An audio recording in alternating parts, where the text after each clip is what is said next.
तो hello friend, हमारे channel में आपका स्वागत है। आज हम क्लास 10 हिंदी का मॉडल पेपर को आज हम सॉल्व करेंगे। इससे पहले हम साइंस का मॉडल पेपर को हम सॉल्व करा दिए हैं। जाके उस वीडियो को देखिए और आप एग्ज़ाम देने से पहले ये वाला वीडियो को आप जरूर देख के जाइएगा, क्योंकि हिंदी का मॉडल पेपर बहुत इंपॉर्टेंट होता है आपके एग्ज़ाम के लिए। चलिए हम बिहार बोर्ड का 2025 का ऑफिशियल हिंदी मॉडल पेपर को हम सॉल्व करेंगे, जो कि आपका हिंदी का पेपर 100 मार्क्स का होता है।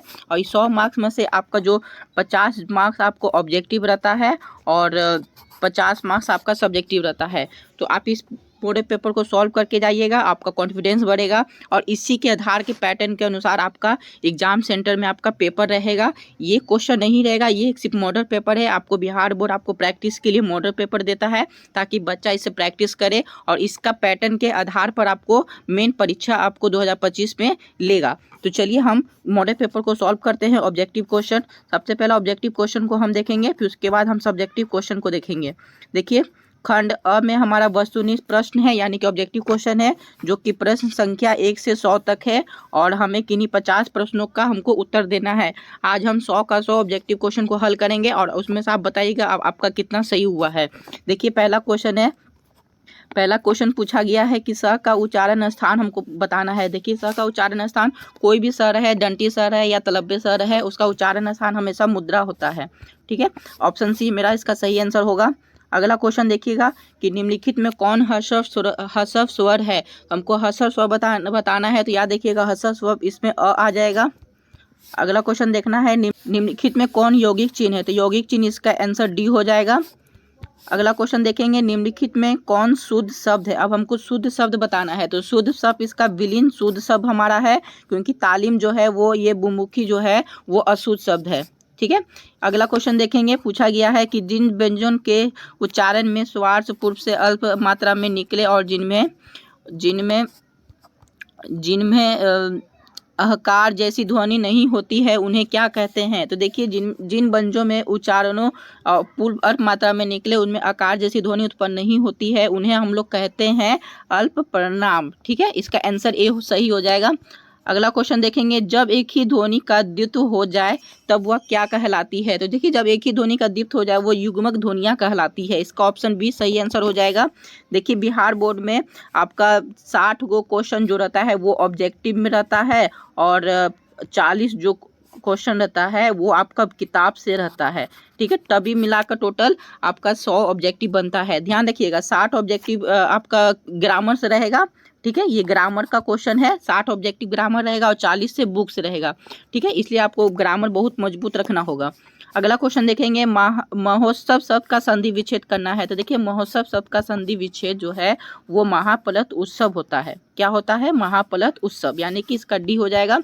अगला क्वेश्चन देखेंगे, यश प्लस धा की संधि विच्छेद करना है। तो हम लोग जानते हैं कि यश प्लस धा का संधि विच्छेद यशोदा हो बनता है। और अगला क्वेश्चन देखेंगे, किस पवन शब्द का संधि विच्छेद करना है। तो पवन शब्द का संधि विच्छेद हो जाएगा, पवन शब्द का संधि विच्छेद बन जाएगा पो प्लस अन बन जाएगा। देखिए, पो प्लस अन मत कीजिएगा, इसका ये पावन बन जाता है। ठीक है, ये पावन हो जाएगा। ठीक है, ये पवन नहीं बनेगा, इसलिए आप हमेशा पो प्लस अन मारेंगे, इसका बी हो जाएगा। अगला क्वेश्चन देखेंगे।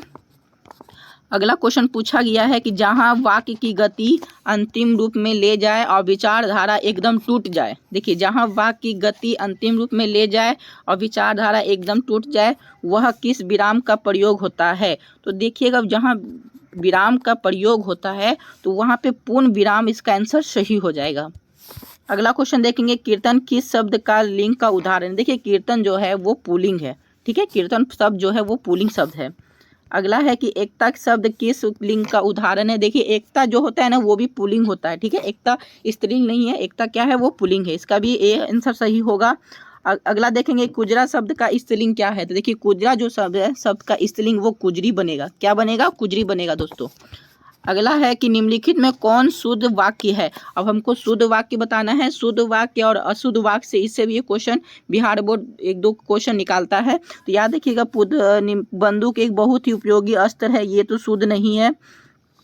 वह गीत की जो 4 लड़ियाँ गाए थी। देखिए, लड़ियाँ नहीं होती है, लड़कियाँ होती है। ठीक है, यहाँ पे लड़ियाँ लिखा हुआ है, ये तो बनेगा नहीं, ये भी तो गलत है।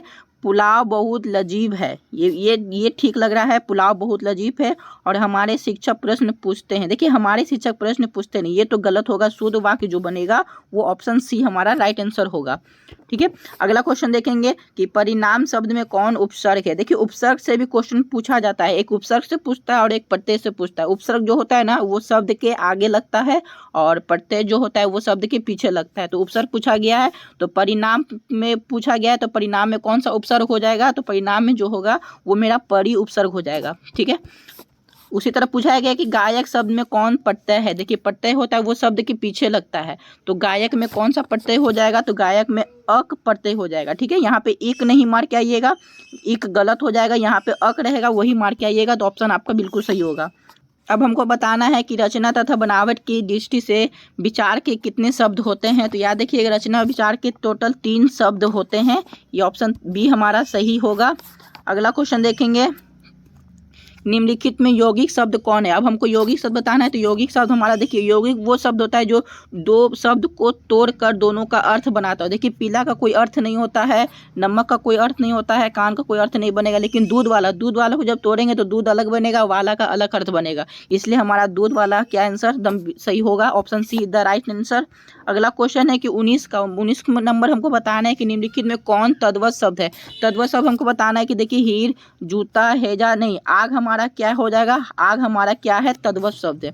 ठीक है, अगला बताना है निम्नलिखित में कौन तत्सम शब्द है। तत्सम शब्द है कि चिड़िया है, गलत हो जाएगा, मोर नहीं बनेगा, कीमत नहीं बनेगा, तो खप्पर जो बनेगा वो मेरा तत्सम शब्द हो जाएगा। अगला बताना है कि राम ने पुस्तक पढ़ी है, किस काल का उदाहरण है। राम ने पुस्तक पढ़ी है, हमें किस काल का उदाहरण है, भूतकाल होगा, भविष्य काल होगा, या वर्तमान काल होगा, या भूतकाल संदिग्ध में होगा। तो याद रखिएगा राम ने पुस्तक पढ़ी है, इसका मतलब भी वो वर्तमान पूर्ण वर्तमान काल होगा, यानी कि ऑप्शन बी मेरा बिल्कुल सही आंसर होगा। अब अगला बताएंगे कि हिंदी में सर्वनाम के कितने भेद हैं। हम लोग भी जानते हैं कि सर्वनाम के जो होते हैं वो टोटल 6 भेद होते हैं। मोहन ने कुछ नहीं खाया है किस सर्वनाम का उदाहरण है। देखिए मोहन ने कुछ नहीं खाया है, इसका मतलब वो कोई किसी का निश्चित नहीं हो रहा है। ठीक है, यानी कि इसका अनिश्चय सर्वनाम के अंदर आएगा। अगला क्वेश्चन देखेंगे, कलम तोड़ना मुहावरे का अर्थ क्या बनेगा। अब कलम तोड़ना है तो उसका मुहावरे का अर्थ बनेगा बढ़िया लिखना, इसका मतलब हो जाएगा बढ़िया लिखना। ठीक है, इसका बढ़िया लिखिएगा, इसका option be the right answer बनेगा। अब अगला क्वेश्चन देखेंगे कि आँख के अंधे गांठ के पूरे लौकिक का अर्थ क्या है। तो याद रखिएगा आँख के अंधे गांठ का पूरे लौकिक का अर्थ बनेगा मूर्ख धनवान। क्या बनेगा, मूर्ख धनवान। अगला क्वेश्चन है कि निम्नलिखित में कौन अशुद्ध शब्द है। अब हमको अशुद्ध शब्द बचाना है, तो देखिए व्यवस्था ये तो शुद्ध है, समरण ये भी तो शुद्ध है, मंगल ध्वनि ये भी शुद्ध लिखा हुआ है, लेकिन चिड़िया, यदि चिड़िया को आप ध्यान से देखिएगा तो चिड़िया हमारा गलत लिखा हुआ है, क्योंकि चिड़िया में पीछे से छोटी की मात्रा होती है, यानी कि यही मेरा अशुद्ध शब्द है। अगला क्वेश्चन देखेंगे, बिजली शब्द का पर्यायवाची शब्द क्या होता है। देखिए बिजली शब्द का जो पर्यायवाची शब्द होता है वो दामिनी होता है। क्या होता है, दामिनी होता है। ठीक है दोस्तों, अगला देखेंगे प्रयोधर किसका पर्यायवाची है। तो प्रयोधर जो होता है वो बादल का होता है। किसका होता है, तो बादल का। ठीक है, अगला क्वेश्चन देखेंगे, कुटिल शब्द का विलोम शब्द क्या है। अब कुटिल शब्द का हमको विलोम शब्द बताना है, तो कुटिल शब्द का जो विलोम बनता है, देखिए कुटिल का मतलब होता है कठिन। कुटिल का मतलब क्या होता है, कुटिल का मतलब होता है कठिन। ठीक है, और कठिन का विलोम क्या बनेगा, मेरा सरल बनेगा, यानी कि आसान बनेगा, तो सरल मेरा ऑप्शन बी में होगा, तो यानी कि बी मेरा सही आंसर है। अगला क्वेश्चन देखेंगे कि संज्ञा तथा विशेषण के साथ क्रिया जोड़ने से जो संयुक्त क्रिया बनती है उस क्रिया को क्या कहते हैं। तो याद रखिएगा जो संयुक्त क्रिया बनती है उसे नाम बोधक क्रिया कहते हैं। क्या कहते हैं, नाम बोधक क्रिया। अगला क्वेश्चन देखेंगे 31 नंबर। अगला क्वेश्चन पूछा गया है, रामचरितमानस कौन सी संज्ञा है। रामचरितमानस कौन सी संज्ञा है, तो व्यक्तिवाचक संज्ञा है। कौन सी संज्ञा है, व्यक्तिवाचक संज्ञा है। अगला क्वेश्चन है कि कश्मीरी सेब सिंदूरी लाल होता है। इस वाक्य में हमको प्रविशेषण बताना है। देखिए विशेषण बताना है, यहाँ तो विशेषण यही पूछा गया कि लाल लाल इसका विशेषण बता रहा है, तो याद रखिएगा विशेषण इसका किसका हो जाएगा, सिंदूरी का हो जाएगा। किसका हो जाएगा, सिंदूरी का। अगला क्वेश्चन है कि निम्नलिखित में कौन परिमाण बोधक विशेषण का उदाहरण है। अब हमको परिमाण बोधक का उदाहरण बताना है। देखिए परिमाण बोधक का उदाहरण हो जाएगा बड़ा सा। किस क्या हो जाएगा, बड़ा सा। ठीक है, अगला क्वेश्चन है कि जिस समास में विशेष विशेषण अथवा उपमेय या उपमान का बोध होता है उसे क्या कहते हैं। देखिए, जिस समास में विशेष और विशेषण का बोध होता है उसे हम कर्मधारय समास कहते हैं। क्या कहते हैं दोस्तों? कर्मधारय समास कहते हैं। अगला क्वेश्चन है कि सीताराम शब्द में कौन सा समास है। सीताराम शब्द में हमको बताना है। देखिए, सीताराम यानी दो व्यक्ति हो गया, दो व्यक्ति में हमेशा क्या लगता है? द्वंद्व समास लगता है। सीताराम या भाई बहन इस सब में क्या लगता है? राजा रानी इस सब में क्या लगेगा? द्वंद्व समास लगेगा। ठीक है, अगला क्वेश्चन देखेंगे, पंचवटी शब्द में कौन सा समास है। अब हमको पंचवटी शब्द में बताना है, तो पंचवटी में हमेशा देखिए पंच का मतलब होता है पांच, और जिस शब्द में संख्या का बोध होता है उसे हम क्या कहते हैं? द्विगु समास बोलते हैं।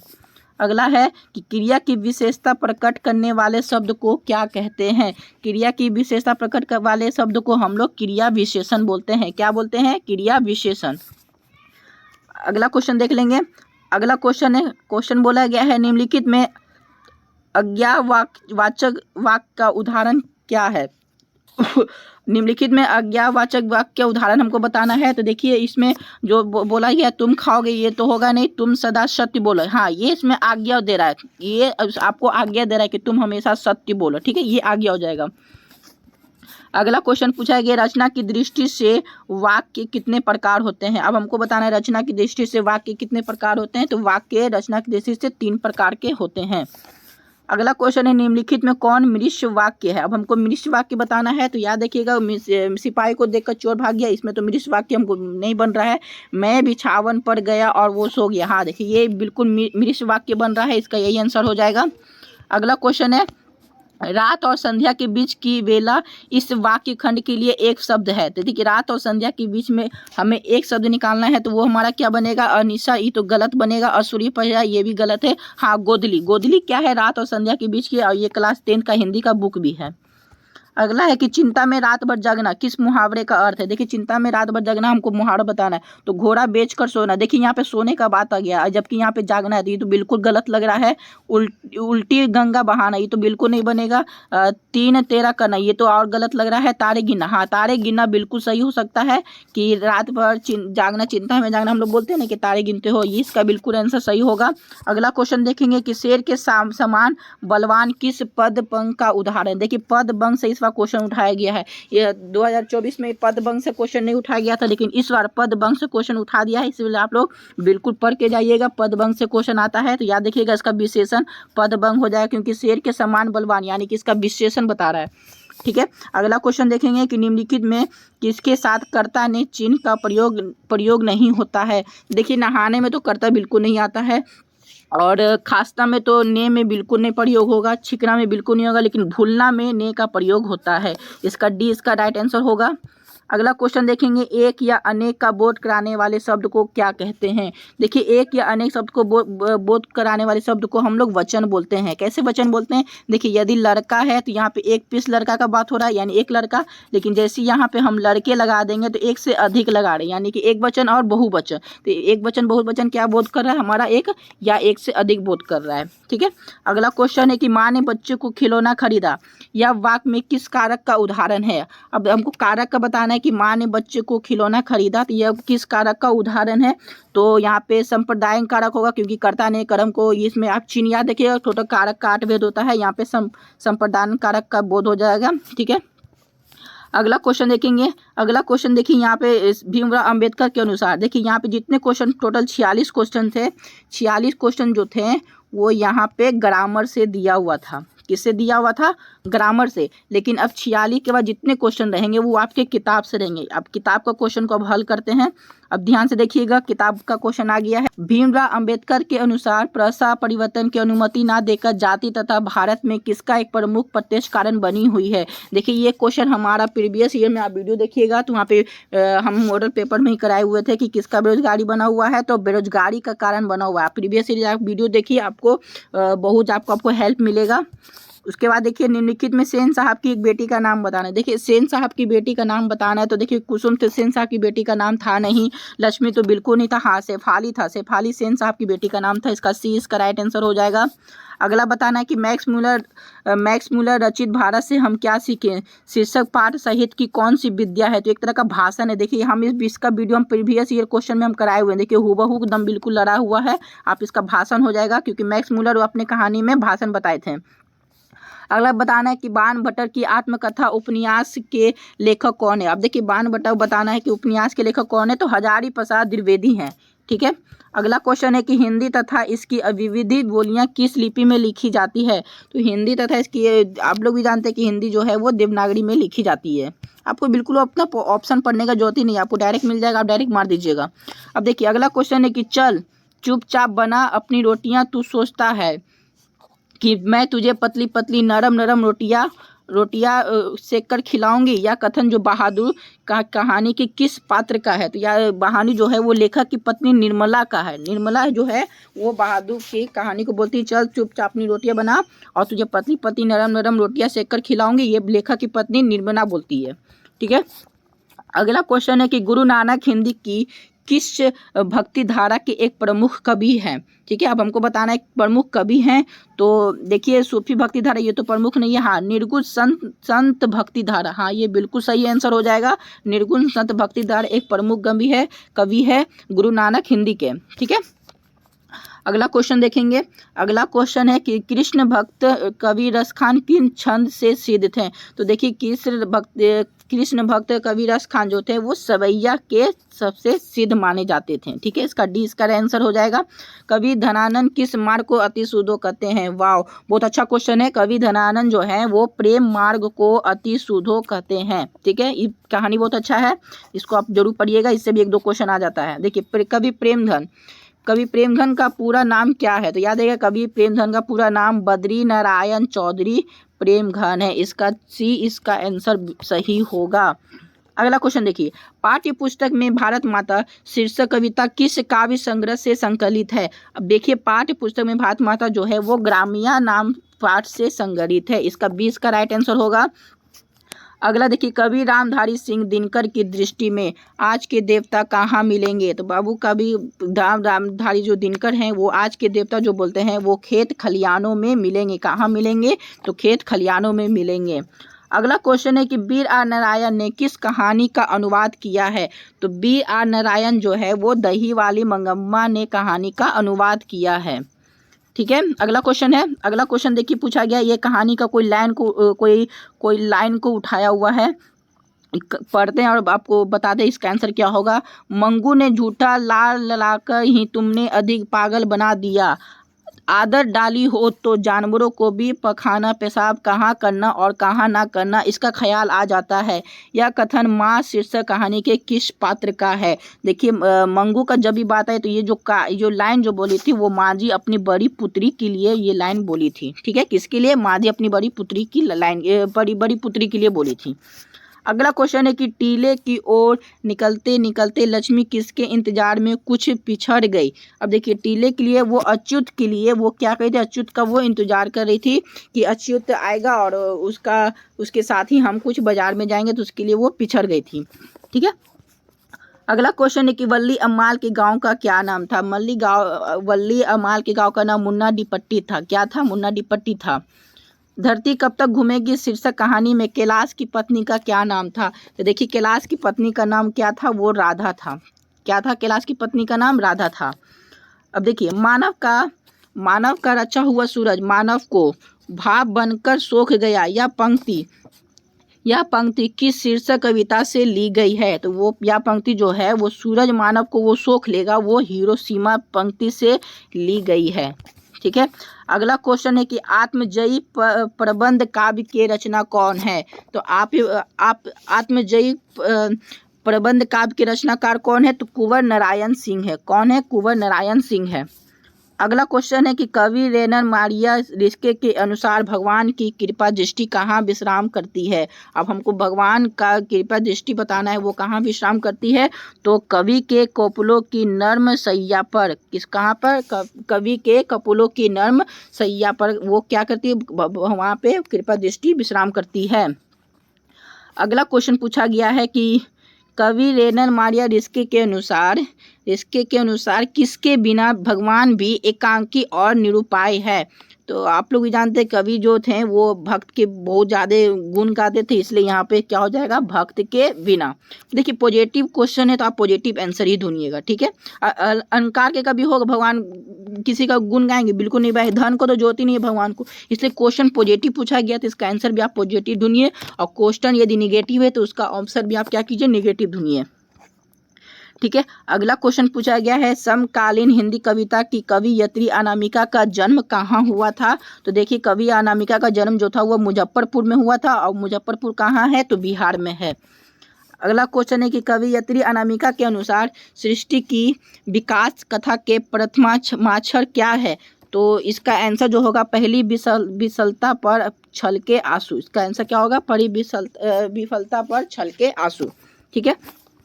अगला क्वेश्चन है कि हमारी नींद शीर्षक कविता में धमाके से देवी जागरण कहाँ हुआ था। अब हमको धमाके से देवी जागरण कहाँ हुआ था, तो गरीबी के बस्तियों में देवी जागरण हुआ था। अगला बताना है, कुलसुम की देसी घी वाली कचौड़ी को उस्ताद बिस्मिल्लाह खां क्या कहते हैं। तो वो संगीतमय कचौड़ी कहते हैं, क्योंकि बिस्मिल्लाह खां को संगीत से बहुत ज़्यादा लगाव था। अगला क्वेश्चन है कि मछली शीर्षक में कहानी में कौन कहती है कि जो मछली मर जाती है उसकी आंखों में झोंकने से अपनी परछाई नहीं दिखती है, ठीक है। जो मछली मर जाती है उसकी आंखों में परछाई नहीं दिखती है, वो दीदी कहती है। वो कौन कहती है, वो दीदी कहती है, ठीक है। देखिए ये सारे कहानी किताबों से उठाया गया है। अब देखिए हिंदी कविता में प्रयोगवाद का सूत्रपात किसने किया था।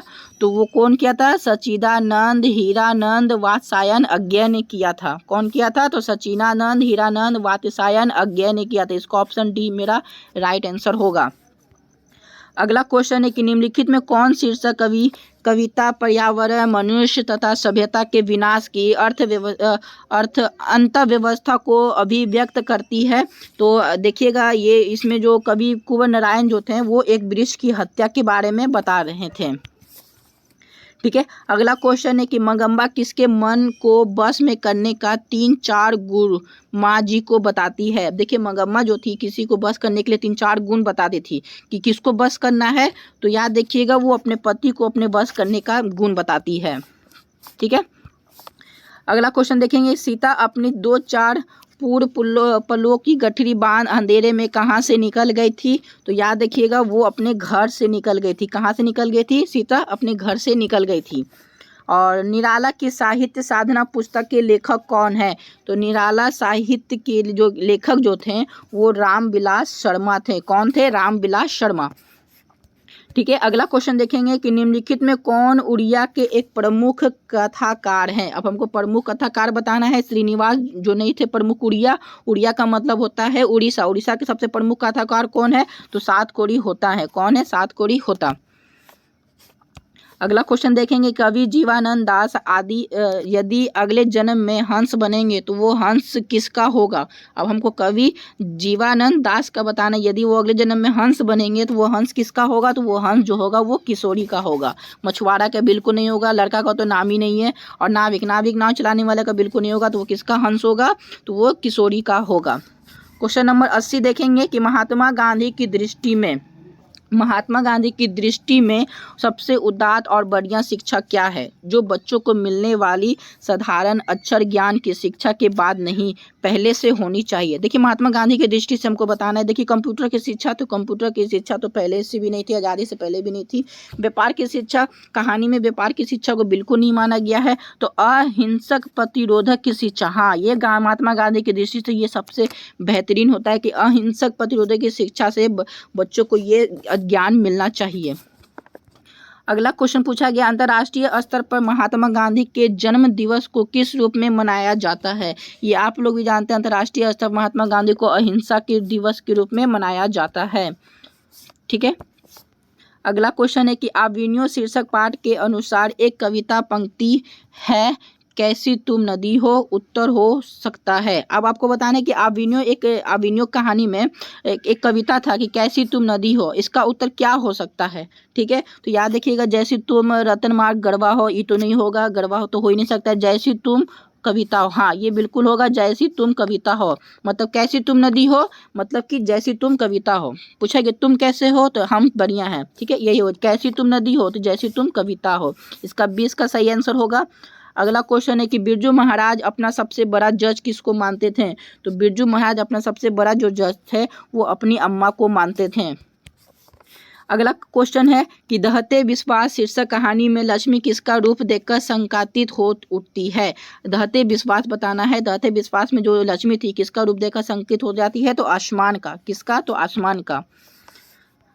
अब देखिए, चारों ओर खड़े डॉक्टर ने बारी बारी से आकर किसकी सहायता से पार्वती को की आंखों की भीतरी भाग का परीक्षण किया। अब हमको बताना है कि जो उसको फीवर जो हो गया था ना उसकी कौन सा उसको भीतरी भाग का परीक्षण किया था। तो ध्यान रखिएगा, वो ऑप्थेल्मोस्कोप जो नाम का एक आता है जो आंख के भीतर का वो परीक्षण करता है।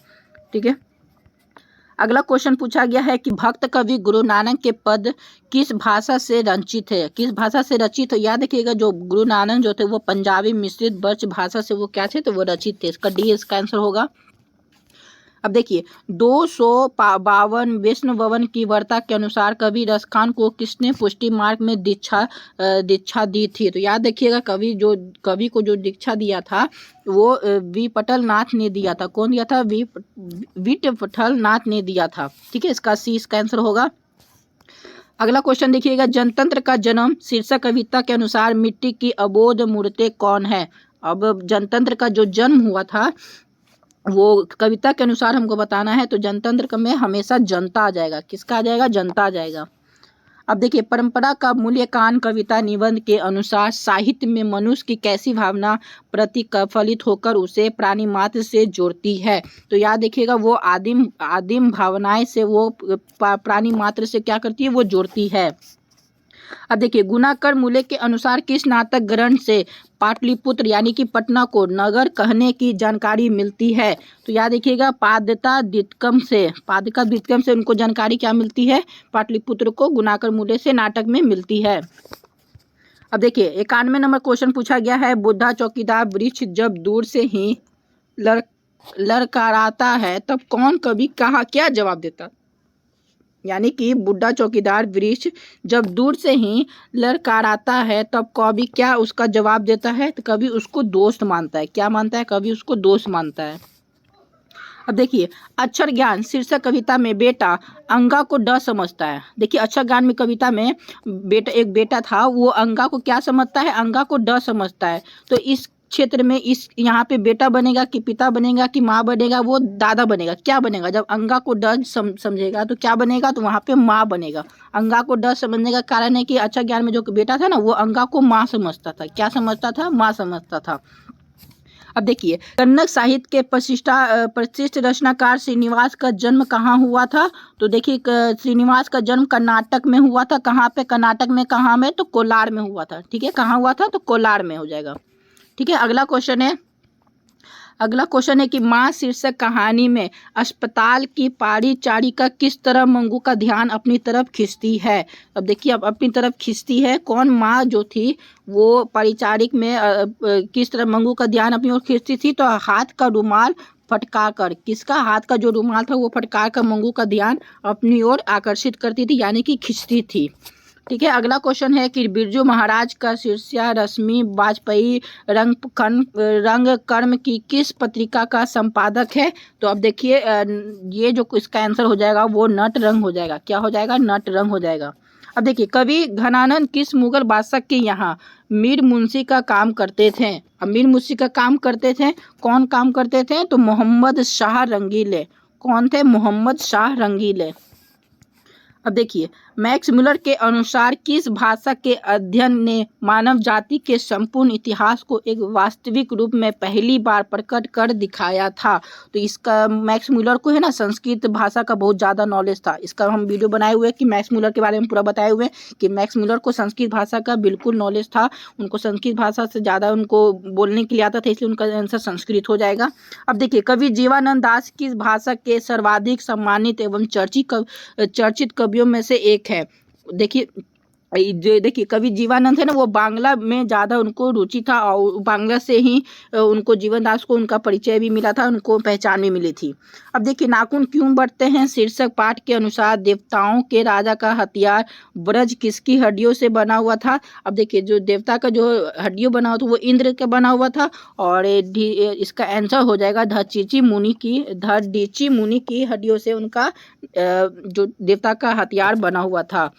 और देखिए आज के ऑब्जेक्टिव का लास्ट क्वेश्चन है, पूछा गया है निम्नलिखित में कौन संस्कृत, हिंदी, फारसी, अंग्रेजी, तमिल आदि अनेक भाषाओं का ज्ञान रखने वाले बहुभाषी चिन्ह है। अब इतने देखिए ऐसा कौन इसमें जो लेखक है उनको इन सभी भाषाओं का उनको नॉलेज था, संस्कृत का भी था, अंग्रेजी का भी था, हिंदी का भी था और फारसी का भी था, और सबसे बात है कि उनको तमिल का भी आदि भाषाओं का ज्ञान था।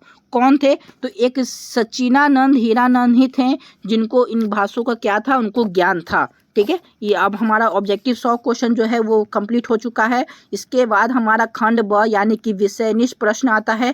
आपसे 2 पैसेज यहाँ पे पूछा जाएगा, आपसे 2 प्रश्न है, यहाँ पे आपको पैसेज दिया गया है, पैसेज आप पढ़िए और इसका आपको जवाब देना है। तो पैसेज आप लोग आई होप कि बना लेंगे। देखिए पहला पैसेज ऊपर दिया है, दूसरा पैसेज नीचे है, ये दोनों में से किसी आपको एक पैसेज बनाना है। ठीक है, अगला क्वेश्चन है पूछा गया है, देखिए निम्नलिखित में किसी एक विषय पर संकेत बिंदुओं के आधार पर लगभग आपको 200 से 300 पर आपको 200 से 300 शब्द में आपको क्या लिखना है, आपको निबंध लिखना है। आप निबंध पे मेरा प्रिय खेल पर भी आप निबंध लिख सकते हैं, ये भी अच्छा एक तरह का सब्जेक्ट है। प्रदूषण की समस्या पर भी आप अच्छा से लिख सकते हैं कि प्रदूषण हमारे देश में बहुत बढ़ रहा है, पेड़ कटने की वजह से और घर की संख्या बढ़ रही है, प्रदूषण भी आप इसका लिख सकते हैं। या आदर्श विद्यार्थी, आप आदर्श विद्यार्थी के बारे में नहीं भी लिख सकते, कोई दिक्कत नहीं है, लेकिन आप कोशिश कीजिएगा आप यहाँ पे प्रदूषण की समस्या न, तो आप मेरा प्रिय क्रिकेट के बारे में आप लोग जानते होंगे तो उस पर भी आप लिख सकते हैं। और अगला चौथा सब्जेक्ट दिया हुआ है बाल श्रम के बारे में आप चाहेंगे तो बहुत बढ़िया से भर के लिख सकते हैं, क्योंकि ये आपको कम से कम भरना पड़ेगा। जितना आप 2-3 पेज भरेंगे तो इतना आपको मार्क्स जल्दी मिलेगा। कोशिश कीजिएगा आप लोग हाथ जल्दी वहाँ चलाएं, क्योंकि समय का आपको अभाव नहीं रहेगा, आपको समय का पता ही नहीं चलेगा। ठीक है, अगला सब्जेक्ट टोटल 5 सब्जेक्ट देता है। देखिए अगला सब्जेक्ट दिया है होली पे विषय आपको दिया है। आप चाहे तो होली पे तो आप बिल्कुल लिख दीजिएगा, क्योंकि होली आप लोग का फेवरेट है।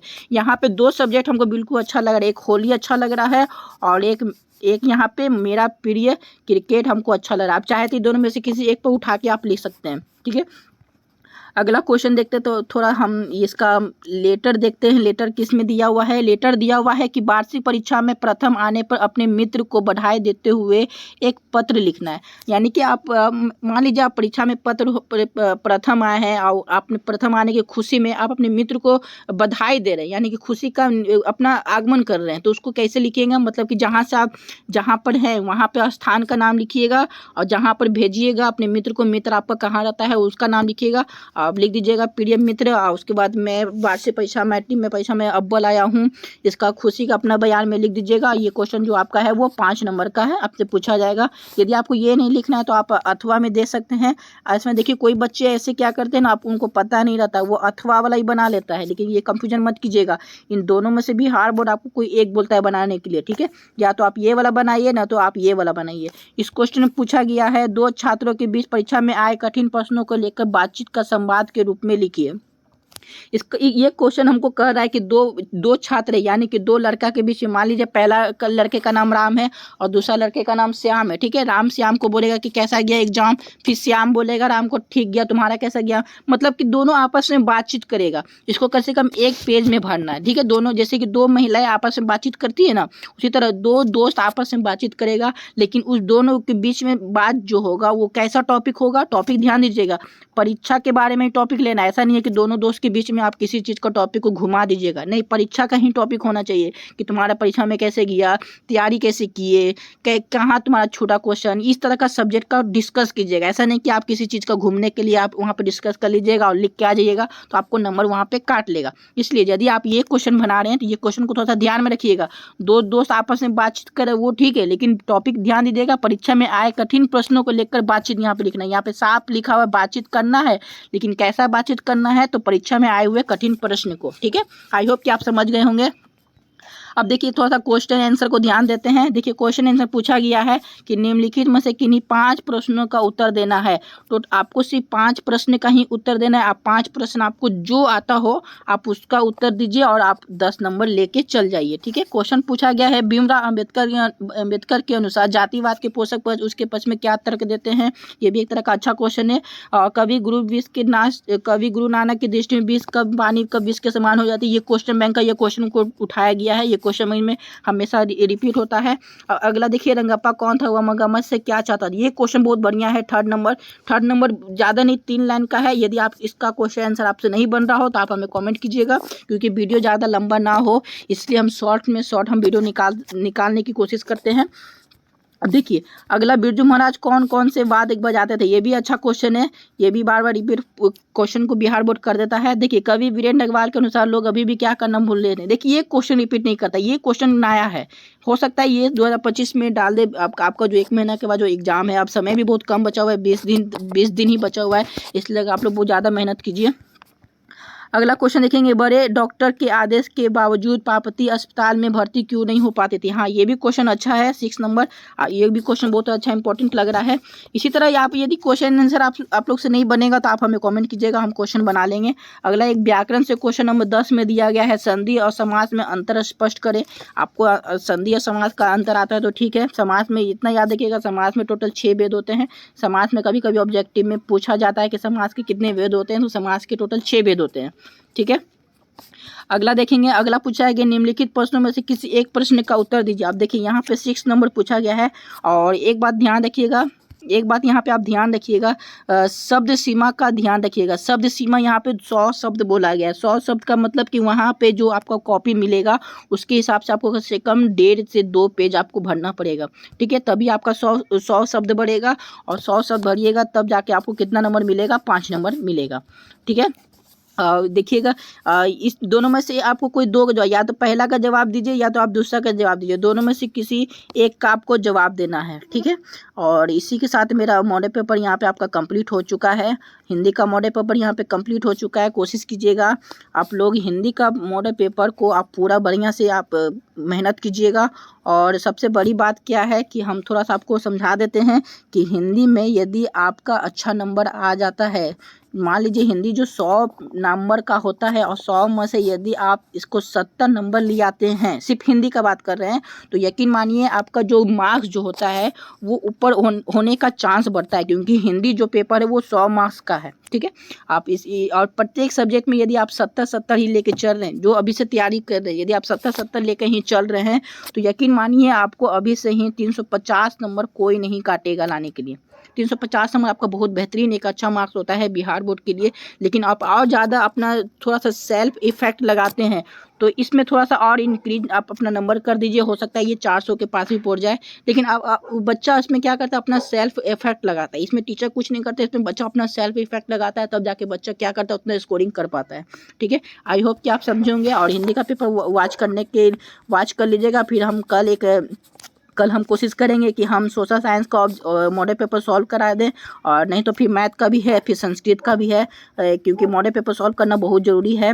और वीडियो को अच्छा लगा तो आप वीडियो को चैनल को लाइक कीजिएगा और कमेंट कीजिएगा। कोई भी आपका डाउट हो उस डाउट को हम क्लियर करेंगे, और नए नए कंटेंट आपके लाएंगे, जो कि प्रीवियस ईयर क्वेश्चन होगा, मॉडल पेपर होगा, 1-2 सेट भी हम लाने वाले हैं, फिर मैथ का भी हम सेट लाएंगे, ताकि आपका कुछ कहीं से भी कोई मार्क्स आपका ना छूटे।